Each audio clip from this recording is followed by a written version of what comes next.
Welcome to the Learning Pines YouTube. We hope this video helps. You begin by verifying your Vivo model and OS so you know available network options. Next, enable flight mode now to cut cellular radios. This preserves airplane rules while allowing Wi-Fi. Once flight mode is on, immediately turn Wi-Fi back on from quick settings and join the network you need. Make sure Wi-Fi calling is enabled in phone settings if you want calls over Wi-Fi. This sequence isolates cellular while restoring packet data via Wi-Fi for apps and browsing.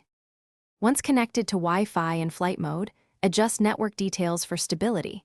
Set a static IP if your router requires it. This prevents reassignments that drop sessions. If you need to share connection, enable Wi-Fi hotspot or USB tethering from hotspot settings. Note some carriers block tethering, but in flight mode with Wi-Fi it acts as local sharing.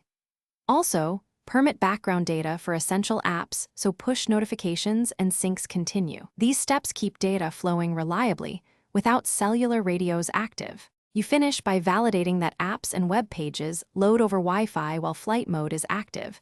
Run a quick speed test and send a message to confirm. If you see failures, restart Wi-Fi first, then toggle flight mode off and on to reinitialize network stacks. Make sure your router's DHCP and firewall are not blocking your device.